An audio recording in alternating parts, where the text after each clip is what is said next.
Marrakesh, Morocco. And this is the new BMW X3.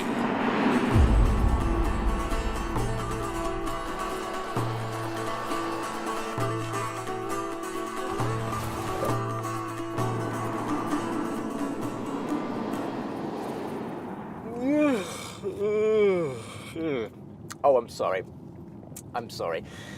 It's yet another new SUV for 2018 and I just can't muster much enthusiasm.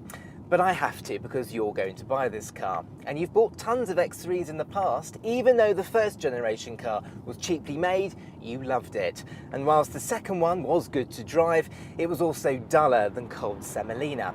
But you lapped that up, didn't you? So it doesn't really matter what I say, does it? Because you're going to buy this car, whatever. But I'm going to try anyway. After all, I have come all the way to Marrakesh. So here goes.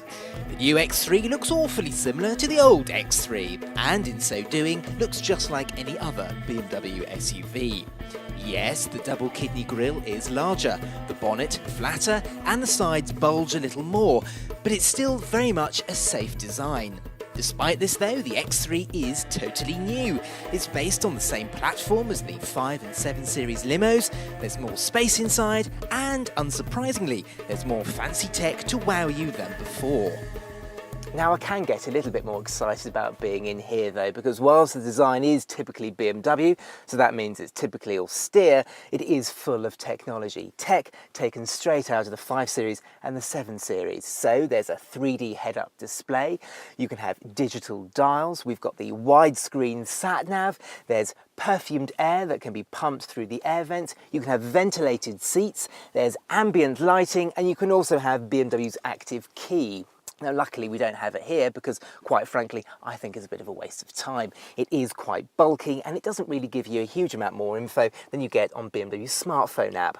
Elsewhere the quality is exemplary, so it's a lot better than it was on the old car and easily on par with the Audi Q5 and the Volvo XC60. The engine range is a little more exciting than before too.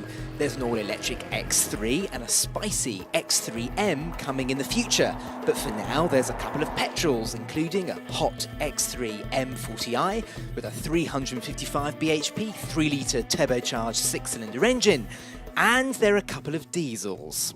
This is the not so desperately hot 2-litre diesel engine, but it's the one that's going to sell the most. And of course it's the same engine that BMW uses in most of its products, and in most of those products it tends to be quite a rattly old thing. But in this, BMW have seemed to put some more soundulation in here or something, because it's very, very quiet. It's only when you rev this thing out, like we're doing now, does that 4-cylinder clatter really make itself heard.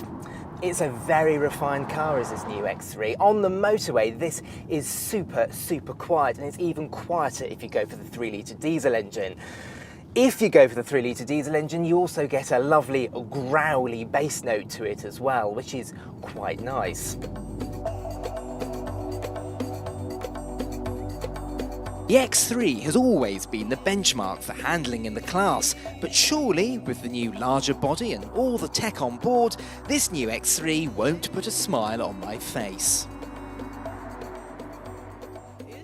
I'm smiling. That's because BMW has managed to make this car even better to drive. Around town, the steering is a little bit artificial. It's got a weird sort of elasticity to it. But once up to speed, it does weight up quite nicely and it is quite accurate. It's not quite as crisp as the Jaguar F-Pace, but it's still quite good nevertheless.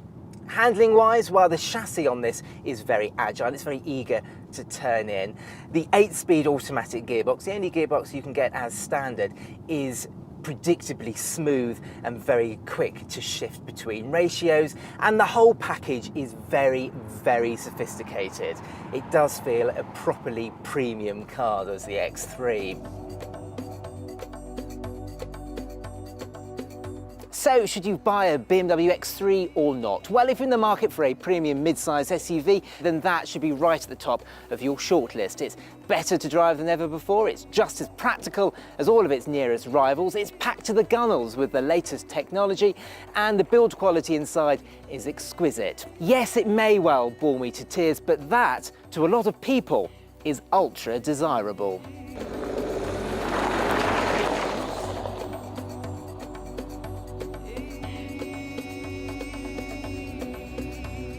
Click the video window on the left for a walk round of the BMW X1 and on the right for a first drive of the Alfa Romeo Stelvio.